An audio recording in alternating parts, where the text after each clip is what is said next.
Motorsport 411 presents all the four and two-wheeled action. Motorsport 411 with Sean Cardovillis. Welcome to Motorsport 411, your home for all your four and two-wheel action in Africa.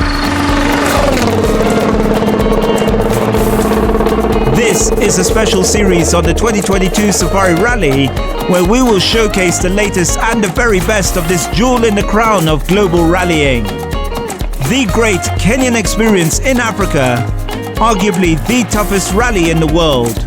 Coming up in this episode. OJ already knows where he can cut and can't cut and things like that because he has the experience from last year. Whereas Sebastian Loeb, hugely experienced, it's going to be an enthralling battle. Let's run the best possible Safari Rally under the same sort of format as last year. And then for next year and beyond, then we will start to evolve the event and to grow it. We'll be speaking to the event director of the WRC Promoter, Simon Larkin, and we'll catch up with two-time Safari Rally winner Glen Edmunds. All the four and two-wheeled action. Motorsport 411. Welcome to the show. Now, with the WRC Safari Rally getting underway between the 23rd and the 26th of June, I got to speak to the event director with WRC Promoter Simon Larkin. Simon, thank you so much for speaking to us on Motorsport 411. First of all, there are a number of changes this year from last year. Of course, last year we had COVID, and now we got the hybrids as well, the hybrid rally cars. That makes your job quite challenging this year. Yeah, it has been challenging, but it also means that it's quite exciting. We've had a number of events already this year where we've had hundreds of thousands of spectators come back. Croatia was a great success. Portugal, again, was great to see all of the spectators out on FAF for the power stage. Probably between 70 and 80,000 spectators just on the one stage. We've got new hybrid cars running a sustainable fuel, so there's a new story there. It's all about creating a relevancy and making sure that we're keeping up with the trends. And one thing that we've seen with these new hybrid cars, that prior to their introduction in Monte Carlo, there was a lot of anxiety or even negativity from some of the fans that the cars weren't going to be as spectacular. But certainly we've seen right from the start in Rally Monte Carlo that there's no loss of spectacle or competition between the teams and the drivers just because of these new cars. And if anything, they're actually comparable, again, just like the last generation of cars with the famous Group B that everyone inevitably compares back to in the historical past. We're very, very, very happy with the way things are going. Each of the manufacturers has now won a race. There's a good spread of drivers. Calais, Rovanpera, 3 in a row. Fantastic. It's been a great start to the season. What are your expectations for the hybrid cars this year in the Safari Rally? Of course, this being the challenging African environment. Well, I mean, I think, when we made the positive decision to go with hybrid, what we wanted to do is we believe that segment of cars, of hybrid, have a number of generations still left in them. And what we think we can do with things like the Toyota Yaris, the Ford Puma, the Hyundai i20, these are mass market cars. And these are cars that are sold by these 3 very, very major car companies all around the world. And what we're trying to do is, by using hybrids with a sustainable fuel, we're trying to show the road relevance of these cars and bring some exciting sport into that. Hybrids don't necessarily have the best reputation for road cars, but what they do is we are showing that hybrids can be exciting, that there is genuine relevance to them. And what we're going to do by bringing them to Kenya is put them in, yet again, another very, very extreme environment, and they are going to prove to be extremely spectacular and we think relevant. Many of us probably, we're used to going in a Yaris, in an Uber or something like that. But no, look what we do with a hybrid car. It's genuinely exciting, and but it just goes to show that, there are some parts of the industry that are going full electric. We all know that that's very difficult in many, many parts of the world for infrastructure reasons and also just for availability of the cars. We can actually make it exciting and part of the sporting story. Simon, there have been teething problems with these hybrid cars, including heating issues inside the cars. How will that affect their performance during the safari? And secondly, the second part of my question, the WRC has gone environmentally friendly. That includes the use of biofuel. Please tell us more about that. Yeah, with the heating issues, I mean, Sardinia was very, very hot. I mean, we had temperatures out on the stages in the high 30s and even low 40s. Between Rally Portugal and Rally Italy, full credit to the FIA, they listed a number of changes that the teams could make to the cars without having to go through a homologation process, without the teams having to expend jokers. And you know, we saw the drivers did notice a difference. An additional size on the roof vent, some additional shielding. It made a difference. The drivers, okay, they had a difficult time, but these are also supposed to be athletes. And this is part of the sport. It's part of the relevance that there is going to be adverse conditions for their performance.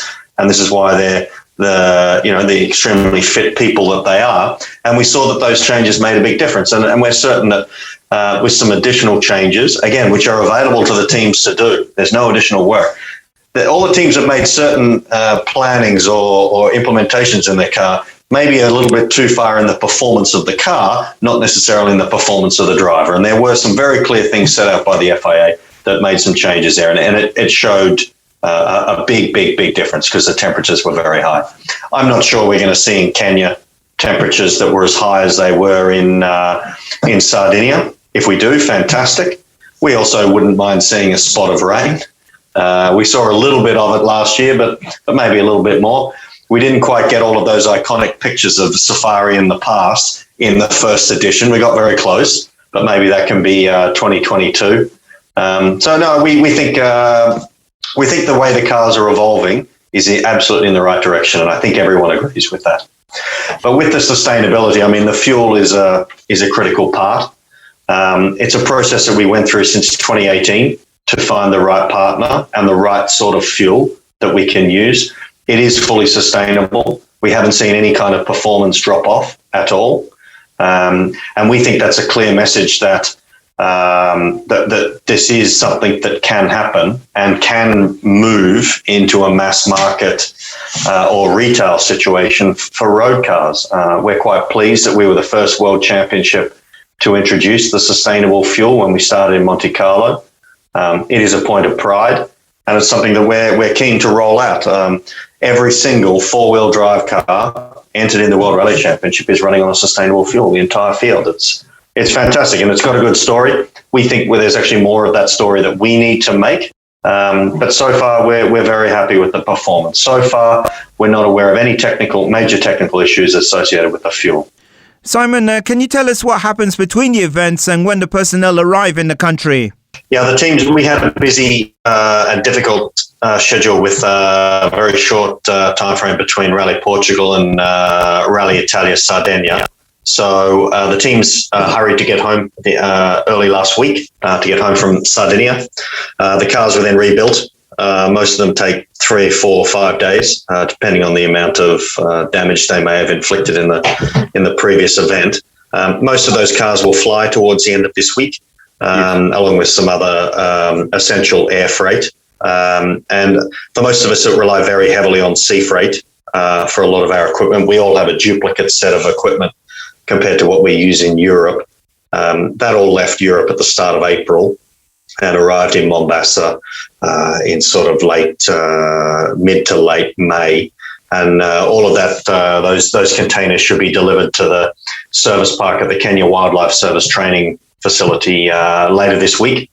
Many of the team will travel over the weekend. The drivers will mostly arrive on Saturday. They start reconnaissance on Monday. It's a slightly longer reconnaissance schedule because of the distances involved for Safari Rally. And then most of the teams will start to fly into Nairobi on Monday. Now, in terms of last year to this year, there were a number of teething problems in 2021 under COVID. What recommendations have you made to the organisers for 2022? We haven't had to recommend much because, I think the efforts of the whole team from Safari Rally were excellent last year. To put on the first event in 20 years under those additional stresses and complications of COVID The credit has to be given to the whole team there that the event ran extremely well.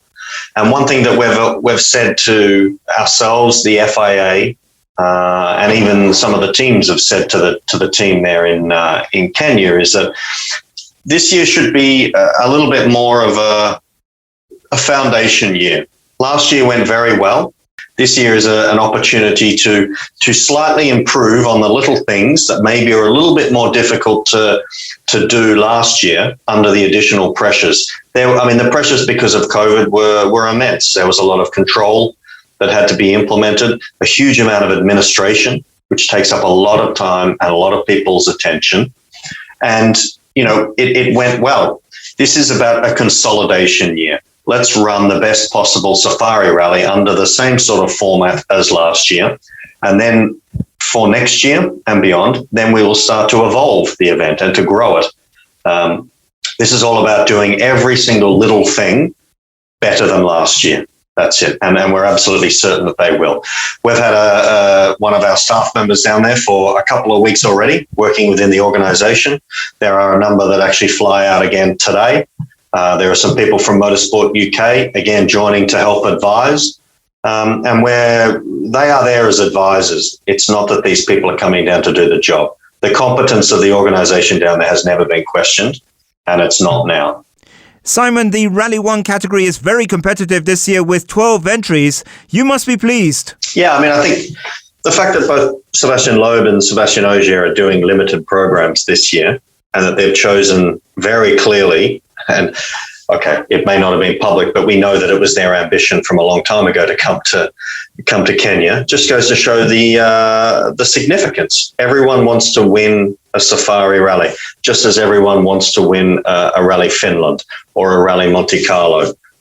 This is a relatively new returnee to the calendar, and it's the first. I know it's one of the first ones that they both said that they wanted to do this year, because it has that challenge, it has that mystique and that heritage attached to it. So it's a good sign that what everyone did, what we all did last year with the return of Safari Rally, was that we wanted to have if you like, a traditional safari rally, but in a modern WRC format. And I think we achieved that last year. And it goes to show how enthusiastic everyone is to coming back. There's a number of competitors coming back in WRC2. There are some new competitors who weren't here in WRC2 last year who are coming. Everyone wants to come and try and do this rally. Please tell us about the side programs you're running in addition to the WRC. Also the side project that we're running McRae Kimathi in the Junior World Rally Championship alongside his African Rally Championship efforts is also part of us supporting and wanting to grow participation and to have not just a rise in interest when Safari Rally Kenya happens in June each year, but also to give the rally fans and the media and sponsors also something to really get behind for throughout the whole season. McRae's had a very, educational year so far in junior WRC, but it is an unbelievably competitive class. The level of competitors in that championship this year is extremely high. There's a number of competitors who are actually doing it for the second or third time. And when you think about McRae coming over to compete in Rally Sweden as his first WRC event ever on snow, it's still a remarkable story and the efforts that he's done. He competed in the European Championship in Poland on the weekend. It didn't end as we would have all liked, but this is all about having an education year and experience year and getting some miles under his belt, and he's absolutely doing that. And I think the fact that he finished in Sweden is testimony to that, and he's continuing to finish rallies, and that's what this is about. And I think that's part of the broader story as well. We do want to use Safari Rally Kenya as a foundation project, which can then radiate out throughout Africa for the African Championship, even for the Kenyan National Championship. We want to grow regular fans. And by having regular appointments of rallying in Africa, or indeed the relevance of someone like McRae competing in WRC events or European Championship events, there's regular appointments for people to engage in the sport. And we're seeing an impact of that. It's growing. And finally, Simon, there is a rallycross event being organised by Carl Tundo, that being organised 2 weeks after the Safari Rally. Now, your organisation has taken over the management of the World Rallycross Championship. Will you meet Carl during the week to discuss his venture? Yeah, we definitely will. The World Rallycross Championship is one that's gone through a fairly rough time recently. We took it over last year. This year with full electric cars. It's a calendar that's going to have to evolve quite a lot. There are no events outside of Europe this year. Is a bit of a consolidation year, just to sort of get the new technology implemented. But then for sure we need to make it back to being a world championship as urgently as possible, and that will be for next year. So we're absolutely looking to bring the World Rallycross Championship to Africa next year. And I would be only too delighted to talk to Carl next week about the possibilities in Kenya. Simon, asante sana. We're really looking forward to seeing you during the week during the Safari Rally. I'm looking forward to getting on I don't often look forward to getting on a plane, but I always look forward to getting on a plane to come to Kenya, and that will happen on Sunday. I'm looking forward to maybe having a Tusker and and meeting all the friends that we had a really good time with last year, and putting on the best possible event that we can. That's Simon Larkin, the event director for WRC Promoter. We'll be back.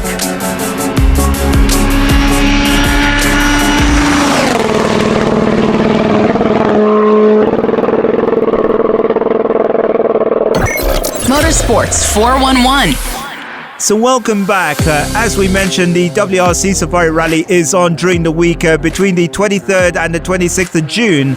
Now, Glen Edmunds is a two-time Safari Rally winner, and he's also the local liaison for the Toyota Gazoo Racing team. I got to speak to him on Zoom. Glen, thank you so much for joining us. This is said to be a really, really competitive Safari Rally, 12 Rally 1 cars in the main category. It should be a really thrilling event. Definitely. Things change really quick in the World Rally Championship. Kelly Rovanpera, who's been doing really well, had a particularly, I won't say he had a bad Rally Sardinia, but I think he was very cautious. Let's face it, was very, very rough, Rally Sardinia. And the Hyundais definitely seem to come to the front with that. But Safari is a completely different game. And I believe that Neuville and Rovanpera and Elfyn Evans, along with Tanak, will be right up there fighting for the lead. The big story also in Rally 1 is the return, first time since 2002, of Sebastian Loeb. Between him and Ogier, who are both on part-time programs this year, that should be, blockbuster Hollywood stuff for this rally. Yeah, between Loeb and Ogier. I mean, Ogier winning it last year and Sebastian Loeb with something to prove coming back to Kenya. I think it is going to be a great fight, and I think it's going to be enthralling. I'm really, really looking forward to that, because between the two of them, having this fight in Africa, it's like two big main lions scrapping it out for who's going to be the top lion in the pride. And I think this is really good. In a way, it detracts a little bit from the actual WRC itself, because everybody's going to be watching that fight. Glenn, how much of an advantage does Ogier have over Loeb, having rallied last year and, knowing the route? Ogier already knows where he can cut and can't cut and things like that, because he has the experience from last year. Whereas Sebastian Loeb, hugely experienced, is in a way on a learning curve, because he has to write fresh notes. He has to write, he's seeing this event for the first time. Sebastian Ogier, it's like his second time here. It's going to be an enthralling battle. And really, in a way, it's a little bit sad, because it'll detract a little bit from the WRC drivers that are fighting for the championship. I think it's a really good side fight that's going on there. But all it does is make Safari that much more interesting. And you watch, there is going to be some really, really good footage coming out of this event, just as last year. I mean, but this year is going to be even better. I've seen the stages. Some of the stages that the organizers have worked on are just unbelievable, really nice. And I got to give a hat tip to the organizers for this, because they put a lot of work into those stages with lengthening them and tidying them all up. I mean, the organizing crew has done an awesome job. So fair play to Guvi and to Anwar and his team, because, yeah, they've done a good job. All right, Glenn, just onto the Rally 2 and Rally 3 category. In terms of the locals, I guess, it depends on the condition of the course. Yeah, I'm hoping that the preparation for these cars has been done really well. And the problem, again, we come down to is just how cut up will the stages be from the much faster Rally 1 cars.